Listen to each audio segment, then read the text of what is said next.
Oi, pessoal, sejam bem-vindos a mais uma live aqui no canal Espiritismo em Kardec. Hoje estamos aqui com o Marco Milani, né? E ele vai falar sobre um tema, né, que vai ser publicado na revista, né, da USE, sobre o Espiritismo além do Evangelho. Então, Marco, é um prazer tê-lo aqui. Muito obrigado por aceitar o convite. Obrigado, Eric. Sempre é uma grande satisfação estar aqui nesse canal. De fato, esse tema de hoje, né, que a gente vai explorar, ele é uma antecipação de um artigo que vai ser publicado em breve na revista Dirigente Espírita, que é o órgão oficial da USE, né, em termos de divulgação também das atividades que são feitas nessa instituição. E esse artigo, ele tem como proposta uma reflexão. De maneira alguma a gente tem a ideia ou a pretensão de fazer algo impositivo, né? Pelo contrário, é buscar com que as pessoas que quase que culturalmente eles reproduzem falas e ideias para repensarem muitas vezes o que estão dizendo com relação a essa temática que é espiritismo, dois pontos, além do evangelho. Tá? Então, a gente vai fazer uma reflexão dentro do conceito de coerência doutrinária também, da proposta do Espiritismo e qual que é a relação que os evangelhos canônicos teriam nesse sentido. Tá? Então, basicamente, é nesse panorama que a gente vai tratar. Tá bom, Eric? Excelente. Eu vou colocar aqui, né, o link, Dirigente Espírita, USE SP, o site. Então, você pode iniciar, faz um tempo, e depois a gente faz um diálogo e vê se tem questões nos comentários, né? Então, te passo para iniciar a apresentação. Perfeito. Muito bom. Então, vamos lá. Então, o nosso tema, né, Espiritismo, dois pontos, além do Evangelho. Essa reflexão, ela se dá pela tradição, muitas vezes, né, que nós encontramos nas casas espíritas, de dirigentes, pessoas que já estão há bastante tempo também na doutrina, né, vivenciando aí atividades administrativas, inclusive, de achar que existe alguma separação entre a temática ou entre um conteúdo dito doutrinário e outro dito evangélico. Tem casas espíritas que elas conseguem separar ou denominam de maneira diferente palestra espírita ou doutrinária e palestra evangélica, como se fossem coisas diferentes. E é justamente em função dessa reflexão que a gente pode trazer já no primeiro momento até a origem da proposta espírita para entender que o espiritismo já traz em si a moral cristã, então os evangelhos já estão contemplados doutrinariamente, não é uma coisa diferenciada ou que se fragmente, a gente teria duas propostas diferentes.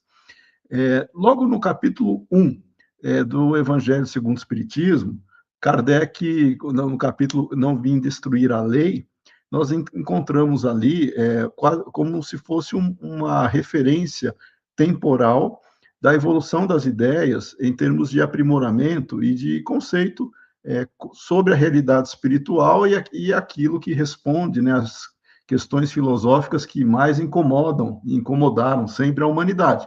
Quem somos, de onde viemos e para onde iremos. Quando se faz como referência e não limitando-se ou restringindo-se somente a esses três marcos temporais, mas quando se coloca Moisés como primeira revelação, Cristo, né, Jesus como segunda, e o Espiritismo como terceira, muita gente acha que isso também é algo que deveria ser revisto, porque tem outras coisas. Claro que nós temos um movimento de ideias, sempre tivemos na humanidade, e isso vai avançando. Entretanto, qual foi a proposta dos espíritos quando fizeram esta escala? E que está ali também de maneira muito clara. Elas não são excludentes, elas aperfeiçoam aquilo que já estava sendo desenvolvido na anterior. Então, quando se coloca Moisés como primeira revelação, o que se pretende dizer nesse capítulo especificamente? Que a ideia do Deus único, né, ela surge de uma maneira mais estruturada, é colocado isso diante de um contexto, na época politeísta, onde a maioria dos povos eles tinham uma relação também espiritualizada com algo divino, né, ou com algo superior às suas forças, só que de maneira muito ainda preso na mitologia, ou muitas vezes com tradições mais tribais. Muitas vezes dessas tradições também se colocava na natureza, né, a devoção aos fenômenos naturais, enfim, existiam diferentes relações culturais nos povos da humanidade com relação às forças superiores ou que as invisíveis que admitia-se existir, mas não se sabia como se relacionar com ela. Então, uma série de propostas surgiram, inclusive as mitológicas.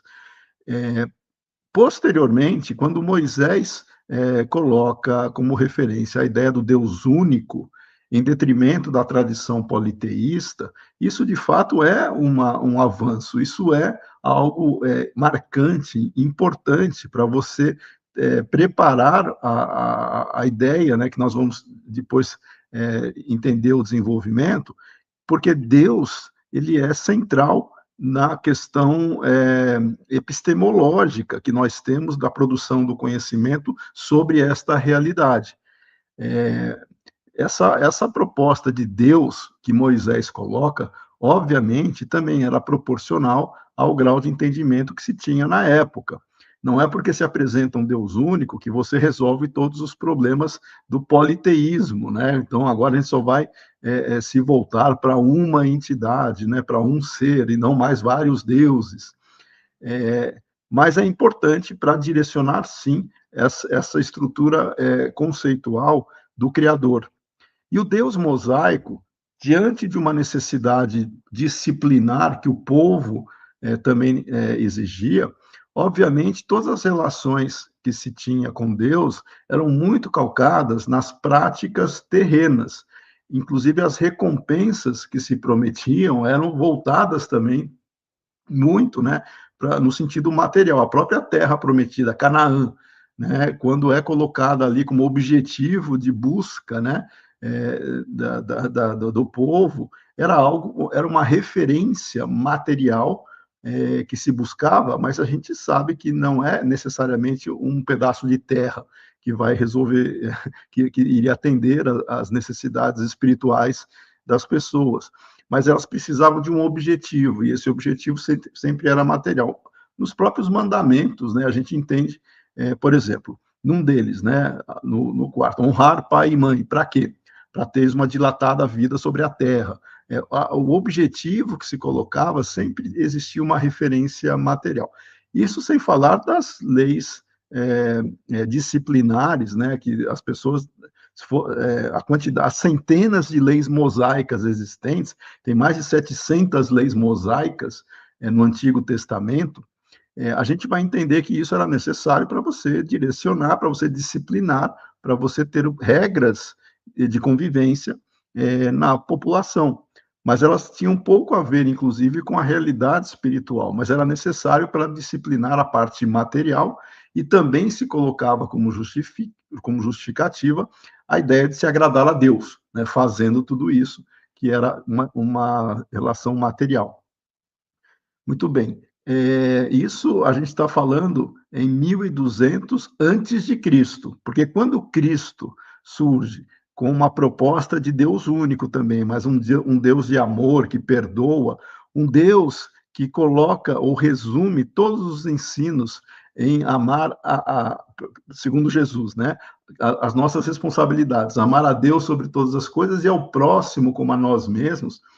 Ele coloca uma relação de amor e adoração para o Criador de uma maneira completamente mais aperfeiçoada do que Moisés no Antigo Testamento. Tanto é que o Deus antropomórfico mosaico, ele era vingativo, ele privilegiava exércitos, ele matava, enfim, era a linguagem que as pessoas conseguiam entender. O Deus que Jesus apresenta, o Deus amoroso, o Deus que perdoa, ele de fato é uma revolução e é um avanço no conhecimento, porque estabelece a nossa relação com o Criador e o que nós devemos fazer para alcançar o seu reino, o reino de Deus. Claro que ele também traz muitas ideias que para o povo da época ainda eram muito abstratas, e ele coloca isso na parte moral de maneira explícita, mas deixava nas parábolas também muitas situações que só posteriormente poderiam ser entendidas, dada a complexidade do pensamento. E depois o Espiritismo, ele é apresentado como outra ou terceira revelação nessa ideia do entendimento da relação com o Criador e da realidade espiritual, mas não na figura de alguém, de uma pessoa, né? Porque Moisés personificava isso, Jesus personificava a segunda revelação, e o Espiritismo ele não era personificado em ninguém, não era em Kardec, era numa proposta, numa doutrina filosófica que representava um avanço no conhecimento para entender, inclusive, o que esse avanço que estava gerando e que superaria a primeira e a segunda, e o próprio Jesus, ele disse isso, em termos de registro histórico, que ele não podia dizer tudo, que ele rogaria ao Pai, o Consolador, inclusive para esclarecer, né, nesse sentido, aquilo que ele não poderia ou não tinha condições de apresentar, porque as pessoas não estavam com capacidade, com uma característica de entendimento plena, e o Consolador, ele cumpriria aquilo que o próprio Jesus já sinalizava, inclusive não só como promessas, mas traria novas ideias, novas maneiras de entender a mensagem do reino, né? A mensagem do reino de Deus. E o Espiritismo cumpre esse papel de consolador, primeiro porque ele esclarece, ele consola pelo esclarecimento, pelo conhecimento da própria realidade do ser. Aí tem uma questão ontológica, né? É a realidade do ser, de quem somos, de onde viemos, para onde iremos, entendendo a mensagem cristã, inclusive, nessa linha das palavras, né? Daquilo que ficou registrado como moral cristã, em termos de parte histórica, nos evangelhos, e ele vai além, ele esclarece e vai além em termos de conhecimento, porque é muito natural que o conhecimento avance, que o conhecimento progrida, porque tudo progride em termos de, na parte da realidade que nós estamos ainda tateando, mas também já com um conhecimento maior. Então, e não para no Espiritismo, já antecipando, porque a gente vai continuar aprimorando esse conhecimento. Mas essas referências temporais, elas são importantes para entender. Moisés, ele traz a semente, ele traz uma proposta que tem a sua validade, mas também tem um conjunto de situações típicas e específicas para a realidade material daquela época. Jesus, ele resgata a essência moral, quando ele diz que não veio destruir a lei, mas que tipo de lei ele não veio destruir? Não as leis disciplinares que regulavam a vida em sociedade. Ele não veio destruir a lei dentro do aspecto divino, as leis naturais que estavam contidas de uma maneira um pouco mais tímidas, vamos chamar assim, no Antigo Testamento, mas também com um direcionamento muito claro sobre a necessidade de se amar ao próximo, porque já está no Antigo Testamento essa ideia. Jesus traz isso, enfatiza a parte moral, ele pega o que tem de bom em termos de essência, naquilo que precisamos em termos de conduta, para alcançarmos o chamado reino de Deus, e ele apresenta uma realidade completamente diferente, mas com ênfase na conduta, não presa às normas externas, mas ao combate interior ao egoísmo, ao combate interior aos nossos problemas e dificuldades de comportamento. E Jesus nos dá esse caminho e ele exemplifica isso, ou seja, ele coloca em prática aquilo que ele direcionava e apresentava como necessários em termos de comportamentos, para que você tenha uma relação adequada com as próprias leis naturais, no caso, né, mas para alcançar o reino de Deus. E o Espiritismo, quando ele surge como uma proposta filosófica de esclarecimento também da realidade, ele traz aquilo que o próprio Jesus já apresentava como uma realidade e regras de conduta moral, mas dentro de um contexto que a gente coloca isso na realidade do século XIX, né, que Kardec já apresenta isso, buscando o quê? Aquilo que é permanente, aquilo que é perene. A moral de Jesus, ela é compreendida, ela é entendida, ela é traduzida dentro de um aspecto de compreensão das pessoas já para a sua realidade, e de maneira claríssima. Os espíritos são aqueles que vão efetivamente comprovar aquilo que se está trazendo como direcionamento de conduta, dada a vida futura. Quando Jesus fala sobre a vida futura, ainda era muito nebuloso você pensar numa vida futura, muito abstrato, né? Para as pessoas daquela época.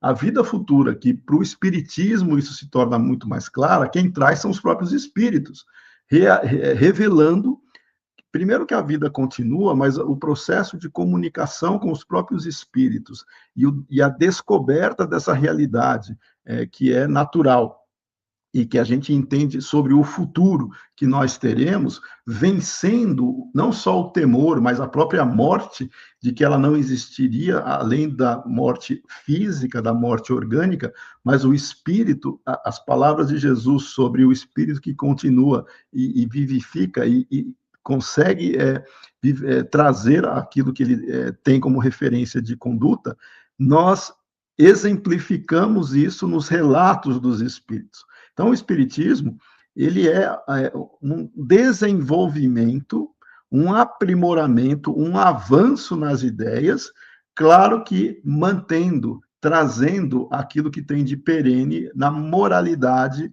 apresentada e exemplificada por Jesus.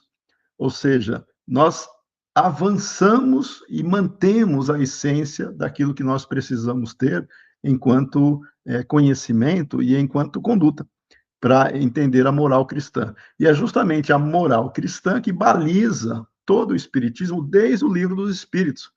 Não é no Evangelho segundo o Espiritismo, que como muita gente equivocadamente acha. Não. Quando se pergunta, né, qual é o modelo que nós temos e guia para efeito de referência terrena, né, de comportamento, e Jesus é apresentado como esse modelo, ele é, de fato, a personificação da conduta enquanto exemplo moral. Então, essa é a proposta de compreensão de Jesus e de seus ensinos, de sua mensagem, que é a Boa Nova. E a essência dessa Boa Nova, ela é trazida com toda a sua simplicidade, mas abrangência naquilo que Kardec e os espíritos desenvolvem desde o Livro dos Espíritos.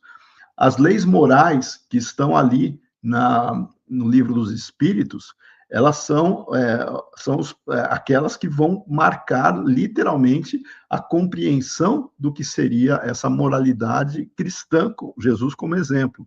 O Evangelho segundo o Espiritismo é a aplicação daquilo que está no Livro dos Espíritos, na parte terceira das leis morais, em termos de conhecimento do que os próprios espíritos já estavam ali explicando, e Jesus entra como esse exemplo.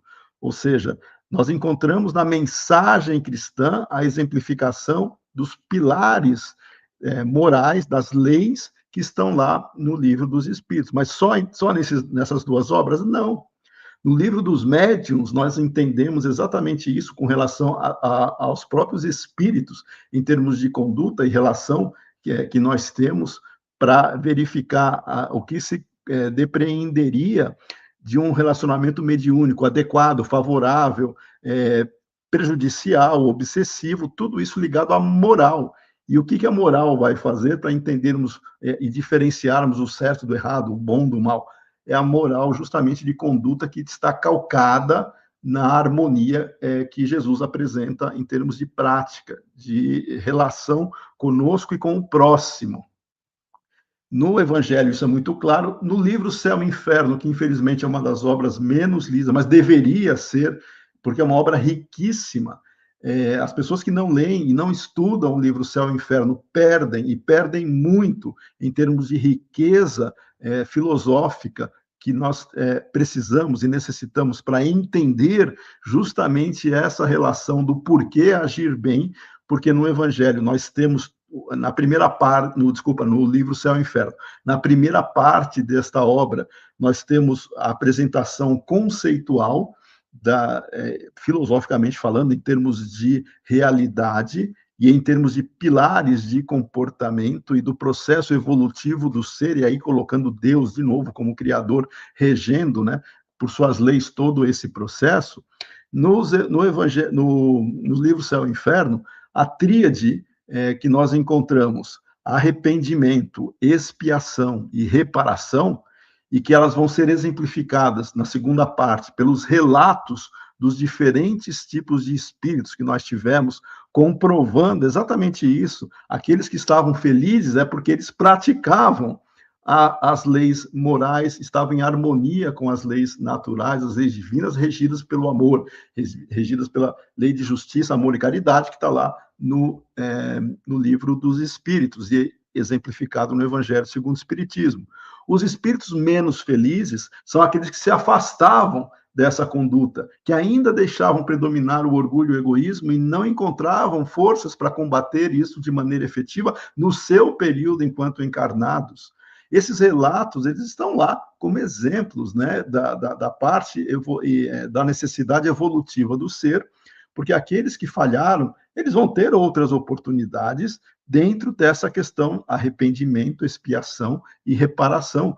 E aqueles que já estavam mais avançados continuarão a evoluir, galgando aquilo que nós necessitamos para nos autorrealizarmos dentro da proposta de pureza espiritual, que na escala evolutiva é o grau máximo que nós atingiremos na escala, né, que nós temos, que os espíritos apresentaram, no contexto adequado.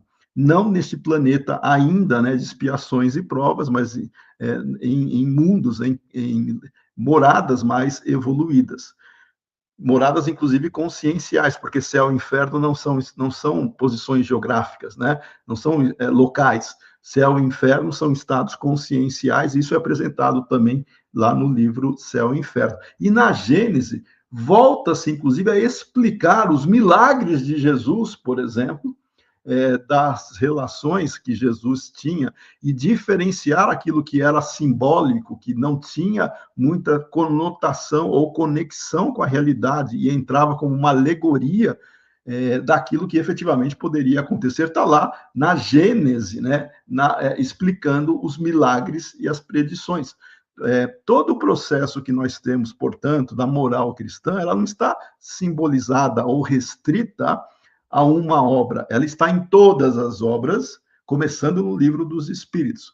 E é por isso que nós entendemos, e fica muito claro, que quando alguém tenta separar a palestra evangélica e palestra doutrinária, isso não faz sentido algum em termos de coerência, porque quando a gente está falando de doutrina espírita, na sua essência, na sua base, nós já estamos falando da moral cristã como orientação e regra de conduta, e Jesus como guia e modelo. Esta proposta já está implícita na doutrina espírita.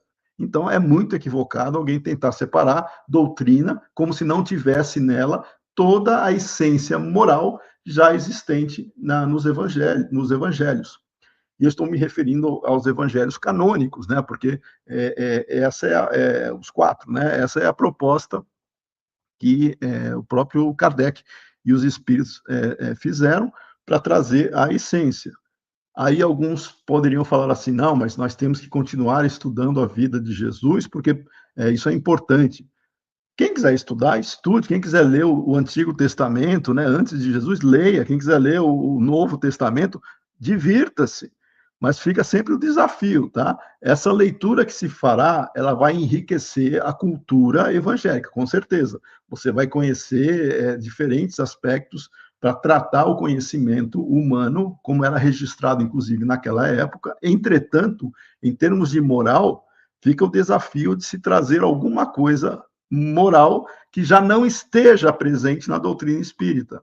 Não adianta querer resgatar ou voltar no tempo achando que você vai trazer novidades ou vai trazer alguma coisa que vai agregar ou avançar no que nós temos na doutrina espírita. A doutrina espírita, ela já desenvolveu o evangelho, ela já ampliou a compreensão do evangelho, respeitando e trazendo Jesus como referência, mas não só trazendo Jesus, entendendo a sua proposta sem a questão dogmática, sem a questão de adoração devocional, de santificação, sem a questão de idolatria. A gente não tem isso. E isso é uma situação para aqueles que estão acostumados, oriundos de outras denominações, cristãs, inclusive, é muito difícil, porque ainda estão presos, né, na necessidade de santificar, de idolatrar, de querer ter algo para direcionar as suas súplicas, muitas vezes.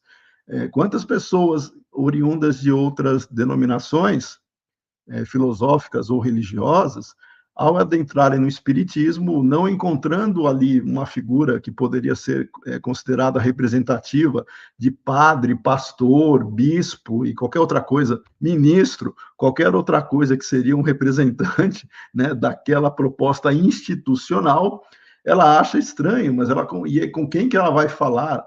Ah, então eu vou direcionar isso para palestrantes, eu vou direcionar isso para médiums, e aí passa a idolatrar, a ter devoção para palestrantes e médiums, o que é pior ainda, porque são todos falíveis, e você não pode depositar numa pessoa simplesmente por achar que a pessoa é simpática ou que tem algum conhecimento mais ampliado sobre a própria doutrina espírita, como se ela fosse a representante infalível. A gente não tem infalibilidade papal dentro de uma proposta de médiuns e palestrantes e dirigentes espíritas.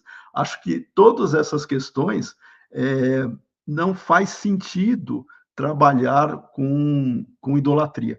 Mas aí o espiritismo aparece desta maneira, coloca uma proposta racional, onde o indivíduo ele é responsável pelo seu avanço, inclusive no conhecimento. Claro que a gente troca ideias, a gente participa de eventos, a gente ouve palestrantes, a gente vê o produto de médiuns, mas tem um método por trás que Kardec se serviu, que é o que vai diferenciar e nos ajudar a separar o joio do trigo e aquilo que é validado ou não em termos de comunicação espiritual.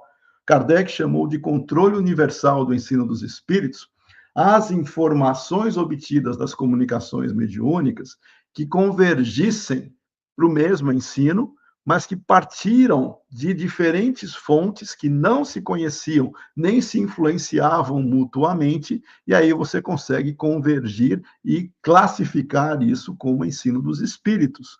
Isso no século XIX.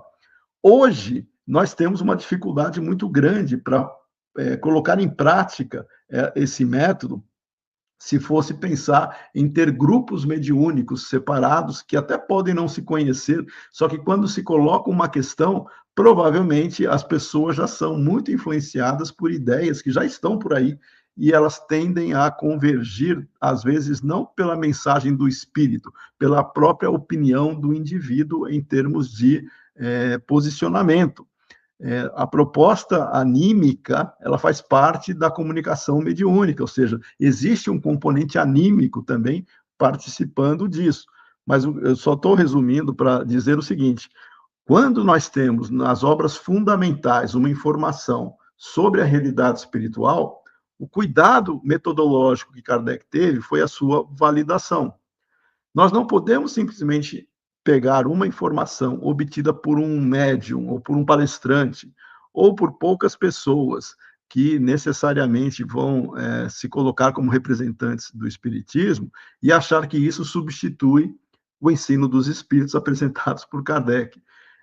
Não substitui, mas nós temos que ter evidências e fatos para comprovar, para confrontar. Essa dificuldade, para muita gente, metodológica, também é típica da cultura do Brasil, que não tem tanta familiaridade com o aspecto científico. Elas são muito mais devocionais do que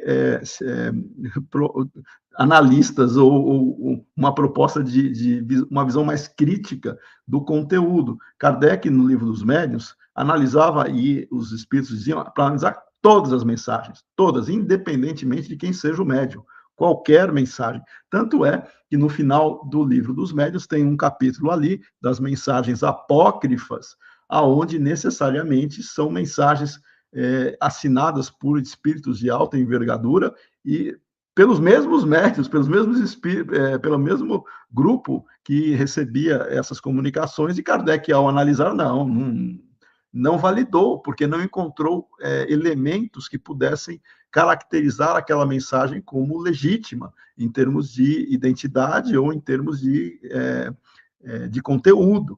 Esse cuidado que Kardec teve, ele fez com diferentes mensagens, diferentes grupos, e nós precisamos fazer isso aqui também, tá? Mas isso é uma questão metodológica. Eu estou só para falar que no sentido de... estou vendo a Vera, boa noite para quem está aí no nosso chat, né? Agora que eu estou vendo que o Eric está colocando aqui. Uhum, exatamente. Exatamente, Maria, a gente tem que ter essa compreensão para entender o Espiritismo e divulgá-lo de maneira correta. O processo, portanto, né, de você ter uma base moral nos evangelhos, e aí aqueles que relatam a boa nova trazida por Jesus, ele é fundamental. Entretanto, quando se compreende a boa nova, nós estamos compreendendo a essência moral, e não tratando de questões que estavam vinculadas, inclusive nos evangelhos, questões vinculadas à matéria ou a contextos da época, que foi aquilo que Kardec procurou trazer, e os espíritos trouxeram de essência. Aí, aquele desafio, o que terá, estudando os evangelhos canônicos, de novidade em termos de moral, que o Espiritismo já não traga? Teria alguma coisa, né? Claro que a proposta que os espíritos trouxeram, ela já reúne, ela já congrega tudo isso e representa o avanço nesse conhecimento.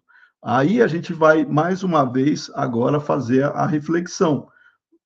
Então, eu falei que era equivocado, mas agora fica na reflexão. Por que é equivocado, então, as pessoas separarem o Espiritismo e o Evangelho? O Evangelho existe por si só, e o Espiritismo existe por si só, contendo a moral que já está no Evangelho. Aqueles que colocam lado a lado o Espiritismo e o Evangelho, eles não compreenderam que dentro do Espiritismo já está a moral do Evangelho. O que ele vai querer trazer fora, né, da moral dos Evangelhos? Essa é a reflexão que se deveria ter e o cuidado que se deveria ter para não criar uma situação quase que esdrúxula de você limitar ou não ou restringir o próprio ensino dos espíritos que trabalham em todas as obras a moral cristã, você entender que elas não estão aqui, elas só estão lá no Evangelho, que não foi bem explicado, porque Jesus rogou ao Pai o Consolador para justamente continuar a desenvolver essa proposta. A pessoa que para no Evangelho, ou acha que o Evangelho não está no Espiritismo, ela, de fato, precisa rever esses conceitos. Então, genericamente, o que a gente incentiva na reflexão? Que nós tenhamos uma maneira de nos comunicar, inclusive, que faça sentido dentro daquilo que a moral cristã ela já se apresenta. Ou seja, não adianta a gente querer criar uma situação que não existe, não fragmentar a doutrina espírita em doutrinária, como se não tivesse a parte da moral cristã aqui e os evangelhos. Isso é completamente equivocado nesse sentido. Então, rapidamente, o estudo rigoroso, né, das obras de Kardec, aliado à abertura permanente, né, que nós temos ao desenvolvimento da ciência e da filosofia, isso é que vai caracterizar e constituir a condição indispensável para que haja harmonia no processo de avanço no conhecimento. De novo, o Espiritismo avança, ele propõe um avanço no conhecimento, mas calcado aonde? Na ciência, nos fatos. em evidências e não em revelações. Ai, desculpa. Não em revelações. Revelações únicas, revelações que nós traríamos de pessoas iluminadas. Não. Nós vamos avançar com o conhecimento sem personalizar, sem ter alguém específico que trará uma verdade, trará uma novidade. Até isso o Espiritismo ele já avança, né? Ele não personifica, ele avança em termos de conhecimento. Então, para os dirigentes, para todos aqueles que trabalham com a divulgação espírita, ensinar, né, com precisão é uma forma de respeito intelectual a todo mundo, a todos aqueles que vão buscar esclarecimento no Espiritismo. Ninguém procura uma casa espírita porque quer ouvir palestra evangélica, entre aspas, aos moldes de igrejas outras cristãs.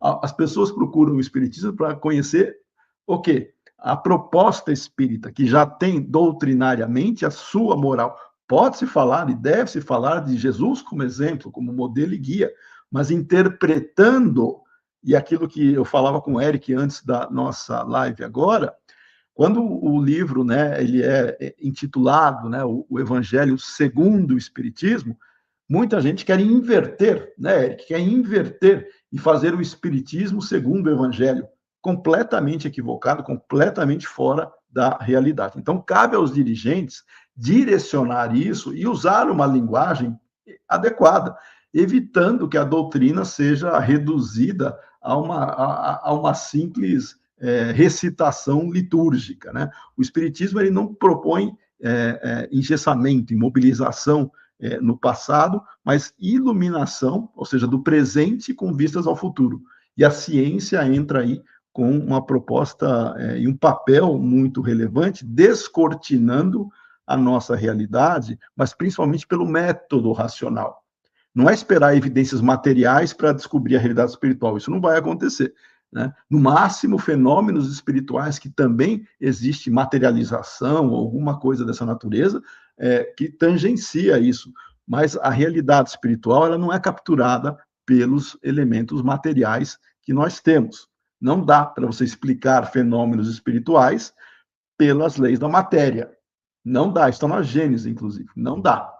Então, assim, né, compreendido, o Espiritismo ele representa o quê? Uma continuidade histórica do pensamento espiritual humano em direção a formas cada vez mais amplas de conhecimento. É um avanço, ele amplia o conhecimento. E o que nos cabe? Né? Preservar essa dinâmica metodológica, racional, e é dever moral de todos nós que atuamos ou na casa espírita ou no próprio movimento espírita. Isso é um compromisso ético que nós temos.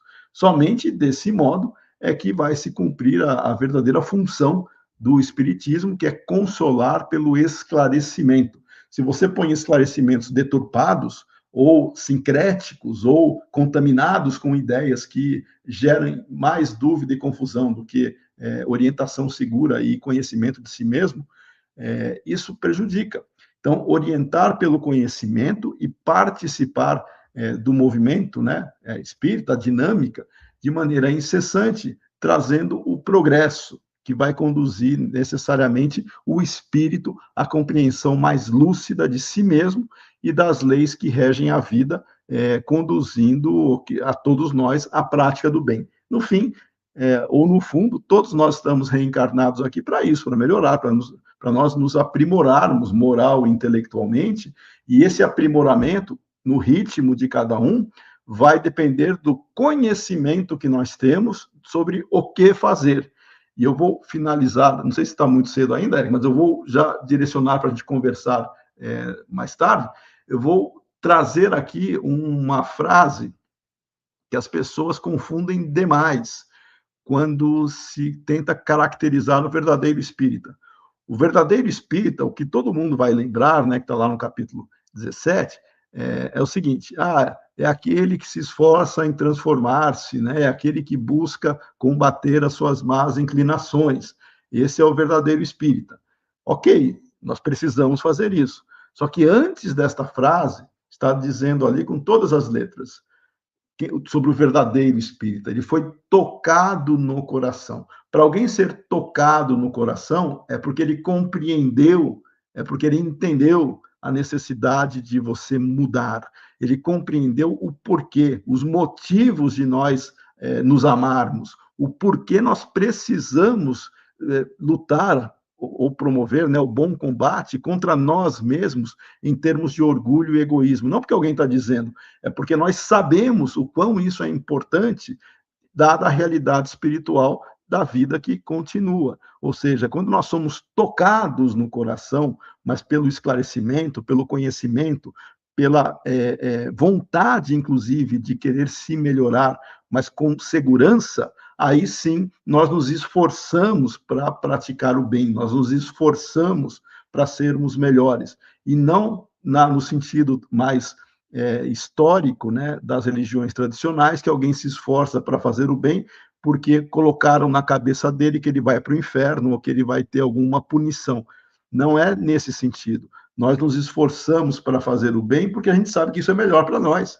Nós nos esforçamos a amar ao próximo porque é isso que vai nos libertar necessariamente de uma situação antagônica que nós não queremos, que gera dor e sofrimento, de desarmonia interior. É só amando ao próximo que nós vamos nos harmonizar. É por isso que nós precisamos conhecer a realidade espiritual, ouvir os espíritos, entender as dificuldades que nós temos na realidade espiritual quando nós desencarnamos e não praticamos aquilo que deveríamos ter praticado, e entender aqueles que já estão bem, né, dados os espíritos felizes, os relatos que eles dão daquilo que, agindo bem, a própria consciência que vai nos julgar e vai gerar tranquilidade, harmonia e felicidade, buscando atingir o verdadeiro reino de Deus que está dentro de nós mesmos. Muito bom, muita paz a todos. Eric, vou fazer então aqui o nosso a finalização dessa parte expositiva para a gente entrar agora nas reflexões.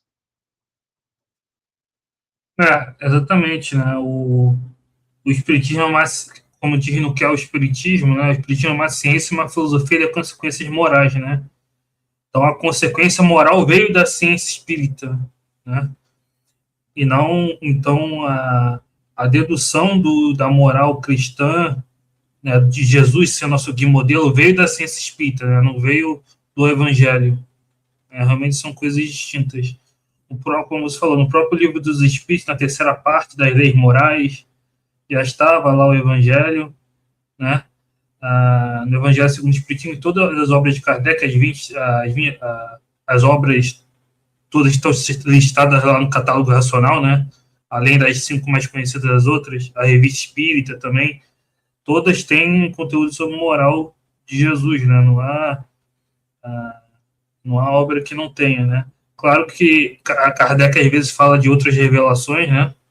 A Revista Espírita, mas ele coloca essas 3 principais que seriam as mais importantes para o Espiritismo, porque o Espiritismo, sendo o Consolador prometido, ele vem de uma tradição cristã, né, que foi preparada por Moisés, que, como você falou, tem os 10 mandamentos, né, que é a lei de Deus, e a lei mosaica, que aí era a lei da época, né, que Jesus veio tirar e colocar só a lei de Deus mesmo, que é os 10 mandamentos, né, mostrando um Deus agora de amor, de perdão, né, diferente do Deus de Moisés, que era aquele Deus de castigo, enfim. E o Espiritismo vem revelar essa vida futura, né? Mostrando que não há inferno, que, como você falou, inferno, céu e inferno são coisas interiores, não exteriores, né? Não há um local circunscrito, não é eterno. Deus sempre dá possibilidade ao arrependimento, né? Então, exatamente como você falou, o o Evangelho segundo o Espiritismo, né? Então, o Espiritismo é sempre a ciência, né, que vai analisar o Evangelho, né, e não o contrário, né? A gente não parte da Bíblia enquanto escritura sagrada, né? Tanto que no próprio Evangelho segundo o Espiritismo, no capítulo da moral estranha, Kardec comenta, né, que algumas partes ali poderiam ser erros de copistas e tudo, né? Então a gente não parte o cristianismo tradicional parte da inerrância da Bíblia, quer dizer, é a palavra de Deus inerrante. o Espiritismo não, é um livro que o Espiritismo vai interpretar segundo segundo a ciência espírita. Né? Então, não tem qualquer tipo de inerrância à Bíblia, né? E nem, enfim, qualquer outra coisa também deve ser analisada pela razão, enfim. Então, é excelente. A Maria também comenta aqui, obrigado pelos esclarecimentos, né? A Vera comentou aqui que tem os evangelhos apócrifos, né? Que creio que ela está falando disso, né? Porque existem os evangelhos que foram escolhidos, né? Pela igreja, e tem os apócrifos que não entraram, e há uma discussão histórica se os apócrifos teriam validade também. Então, a gente tem que lembrar que foi uma decisão humana, né? Aqueles livros ali, não foi nada inerrante caído do céu, né? A Bíblia não caiu do céu pronto, né? Vamos dizer assim. Você quer comentar algo sobre isso? Sim, é exatamente o que você está destacando, Eric. As pessoas, elas tendem a confundir, né, achando que tem coisas secretas, né, coisas que misteriosas, né. Isso atrai a curiosidade de muita gente, né, e os chamados evangelhos apócrifos, eles são vistos por muita gente, né, como uma oportunidade de descobrir ou de ter acesso a alguma informação que seria sigilosa, ou que seria descoberta só agora, né? Quando, na verdade, a essência moral ela já é dada. Não tem novidade no sentido. Vamos supor que alguém poderia falar assim, mas antes do concílio tal de Nicéia, ou qualquer concílio, era aceito alguma coisa e depois deixou-se de ser aceito. Isso daí é uma prática da igreja. Ela não determina o que é certo ou o que é errado no sentido realidade, ela determina dentro dos fundamentos e da proposta teosófica, que a proposta teosófica não, a proposta teológica, daquilo que a igreja trabalha, é normal ter discussão daqueles que estão, entre aspas, construindo, ou mantendo, ou desenvolvendo os pilares conceituais, e inclusive as práticas também. Mas isso não determina o que é certo e o que é errado em termos de realidade. Os espíritos, eles apresentam uma realidade que passou por um crivo racional, que é o método do controle universal, para ser discutido, coisa que nos evangelhos não aconteceu. O fato de nós termos registros, e até a própria história dos evangelhos, né? Eles não foram escritos na mesma época de Jesus, porque naquela época era tradição oral. A maneira das pessoas deixarem ou transmitirem o conhecimento era pela oralidade. Os evangelhos foram escritos mesmo décadas depois, 60, 50, 60, 70 anos depois, né, de Jesus. Não é uma questão e aí tem aquilo que o Eric comentou, né, de registro, daquilo que foi alterado com o tempo. O importante é conhecer a realidade, e a ciência entra muito fortemente para nos ajudar nesse sentido também. Só que com relação à realidade espiritual, quem vai revelar isso são os espíritos. Né? Quem vai revelar a realidade espiritual, por definição, é quem traz notícias da realidade espiritual que poderiam ser, de alguma maneira, discutidas, refletidas, mas cada um vai trazer de uma maneira, cada um vai trazer a sua perspectiva, e aí entra um método para separar, para legitimar o que seria aceito ou não como válido. Se novidades, se algo se provar errado, se algo se mostrar diferente, aceita-se o novo. Kardec dizia isso, desde que comprovado. Então, ninguém está com receio ou fugindo, né? Ou, como alguns dizem, engessando o espiritismo, né? Não aceitando novidades. Não. Vem a novidade que for, desde que seja fundamentada em fatos, em evidências, ou que tenha algum critério metodológico capaz de alterar o conhecimento sobre determinado fenômeno, sobre determinado assunto, e não simplesmente por novidade, porque alguns acham que é mais atual. Várias questões que geram polêmica hoje é porque a pessoa supõe que comunicações mediúnicas de hoje seriam mais válidas por serem recentes do que o que aconteceu 2 séculos atrás. Ora, será que o Espírito da Verdade e companhia, eles não sabiam, eles não conheciam a realidade espiritual que eles estavam tratando? Será que nós... e veja que para os espíritos, 200 anos não é nada. Milhares de anos não é nada para o espírito. Quanto mais evoluído é o espírito, a questão de tempo passa a ser algo completamente sem... para nós, seria quase que imperceptível, né, para os espíritos, essa relação. Nós não temos como comparar a percepção de tempo, até porque o tempo está muito ligado à matéria. Né? Quanto mais evoluído é o espírito, está lá, inclusive a própria ideia de Deus, né, nos coloca de infinito. Na questão número 2, lá do livro dos Espíritos, que ninguém sabe, todo mundo sabe a primeira, né? Mas a segunda quase ninguém lembra. A 2 é o que é o infinito. O infinito é o desconhecido. Tá? Mas mesmo que para nós ainda seja desconhecido, os espíritos evoluídos sabem. Os espíritos mais evoluídos, eles conhecem. Algumas coisas nós não temos capacidade de entender, dada a nossa limitação intelectual hoje. Os próprios espíritos disseram que nós não teríamos condições de entender, falta-nos um sentido. Ou os próprios espíritos que estavam se comunicando, muitos deles não sabiam também, porque estão evoluindo. Lembrando que nós estamos num processo evolutivo e ainda temos muita coisa para nos desenvolver. Então, o processo que o Eric coloca aqui muito bem, dentro da questão que foi colocada, tudo aquilo que for considerado apócrifo ou que não teria uma legitimação por um órgão institucional, desculpa, isso daí não significa que a verdade em si vai ser alterada. Nossa, Eric, acho que estou com alergia aqui. Então, essa discussão ela é importante, mas ela não se encerra quando um órgão decreta a verdade ou não. Isso é importante, mas tem que se estudar. Inclusive, eu coloquei aqui a questão do controle universal, né, que é a autoridade da doutrina espírita, né, que Kardec se baseou no método, né? E essa ideia de que do século XIX, isso não faz sentido, porque isso é uma falácia, né? Uma ideia não é verdadeira ou falsa por causa se é de agora ou do passado, né? É a consistência lógica, né? Por exemplo, 1 mais 1 é igual a 2 vai ser verdade 5.000 anos atrás e agora, e vai ser daqui no futuro, né? Isso não, a verdade não depende do tempo, né? Isso não é um argumento que não faz o menor sentido. Mas, enfim, tem uma pergunta aqui da Maria, né? Ela gostaria que falasse também sobre a importância do estudo da revista espírita para a maior compreensão do espiritismo. Gratidão. Excelente, Maria. Ótima pergunta, porque, infelizmente, a revista espírita ela não é tão considerada por muita gente. As pessoas mal leem, né, as obras fundamentais, que dirá a revista espírita. Kardec considera a revista espírita como se fosse um campo de ensaio, um laboratório.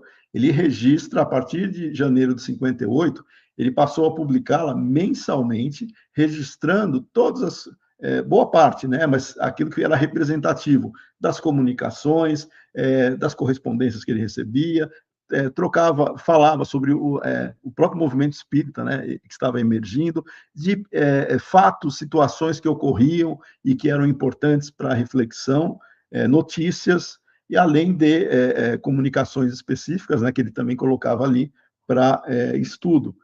Por quê? Porque não é o fato de estar na revista espírita que automaticamente se converte em princípio doutrinário.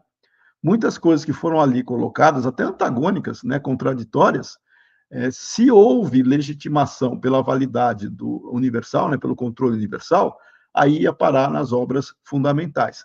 Se não, fica lá como registro na revista espírita, mas não necessariamente ela foi legitimada, ela foi validada, mas é fundamental ler, estudar a revista espírita, porque a gente vai ter um conhecimento muito mais amplo, não só do contexto, mas das condições que o próprio Kardec tinha para fazer as reflexões e outros assuntos pertinentes ao movimento espírita, nos ajudam a entender, inclusive, o espiritismo hoje. Coisas que a gente está discutindo aqui agora, na época de Kardec também já se discutia em alguns aspectos, e é importante entender o que aconteceu, qual foi o encaminhamento que também foi dado naquele momento.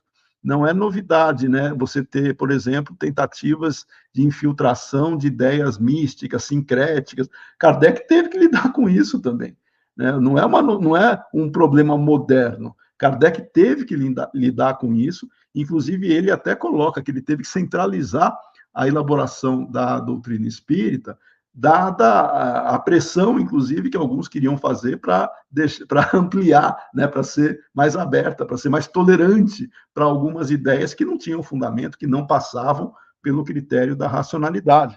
Kardec enfrentou problemas não, desafios, né, de pessoas mais orgulhosas, né, que ele chamava do personalismo, querendo mudar a doutrina para adequar as convicções particulares. Na Revista Espírita comenta-se passagens sobre essa questão. Então, excelente lembrança da Maria, tem que se estudar a Revista Espírita, mas minha sugestão é que nós estudemos por temas, por temas. Então, pode pegar as obras fundamentais e ver o tema, como o tema é tratado em todas as obras, inclusive na Revista Espírita, né? Porque isso vai dar a ideia dar um dimensionamento sobre como o tema ele é desenvolvido, como o tema é tratado. E na Revista Espírita, aquilo que a gente sempre fala, né, Eric? Já virou quase que está falando em todas as lives agora. O fenômeno da possessão.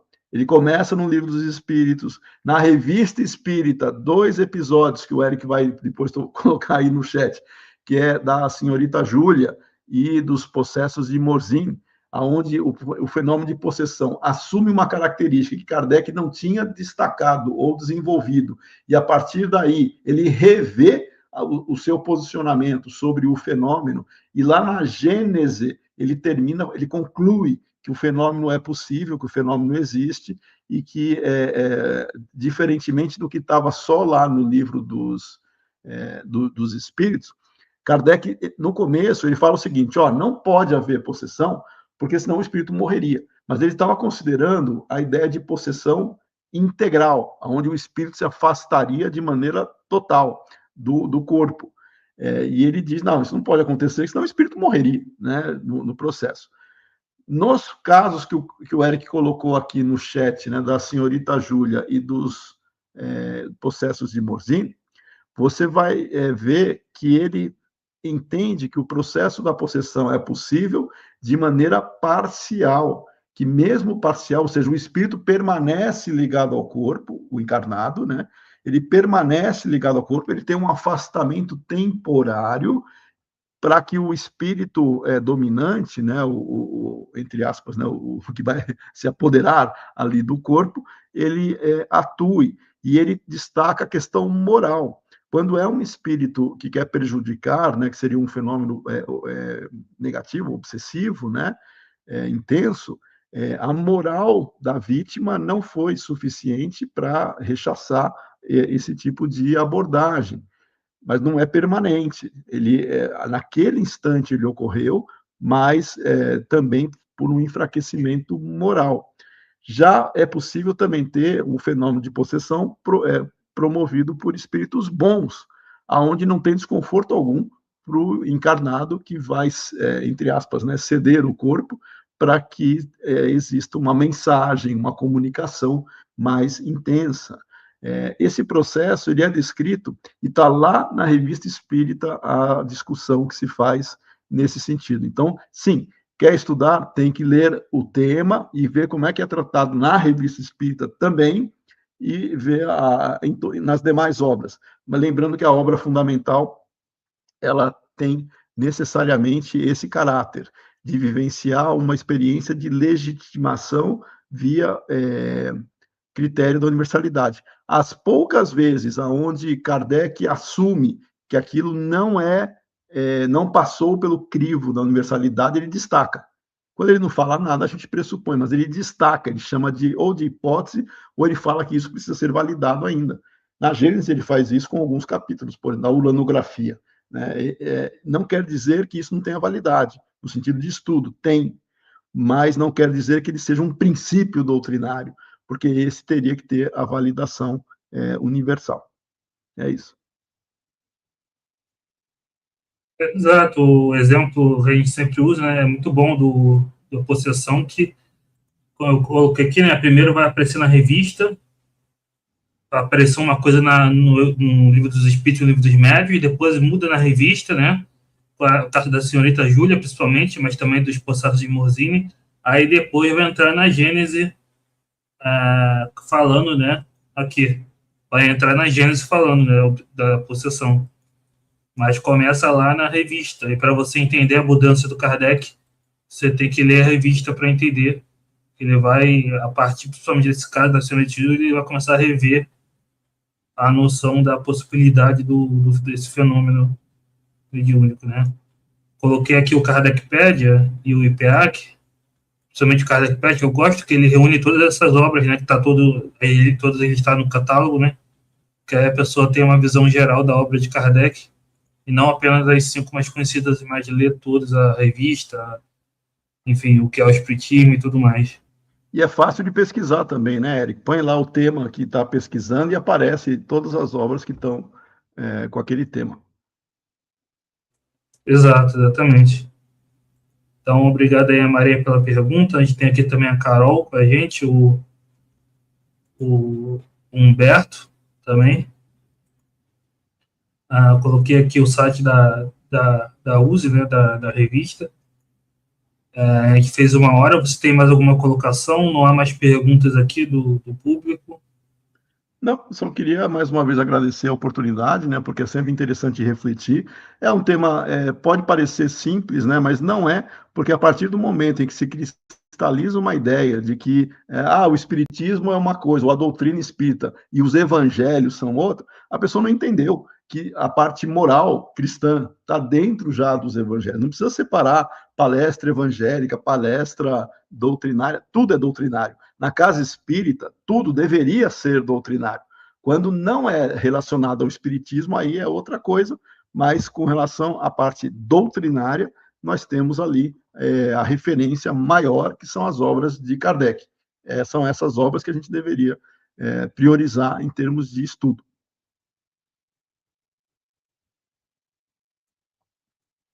Exatamente. Então, muito obrigado, Marco. Muito obrigado aqui a todos, Humberto, a Ana, a Maria, a Vera, a Mônica sempre com a gente. E, mais uma vez, obrigado, Marco. Foi muito bom. Obrigado, Eric. Então, pessoal, curtam, compartilhem, se inscrevam, acessem lá o site da USE, né, que esse artigo vai sair, né? E até a próxima.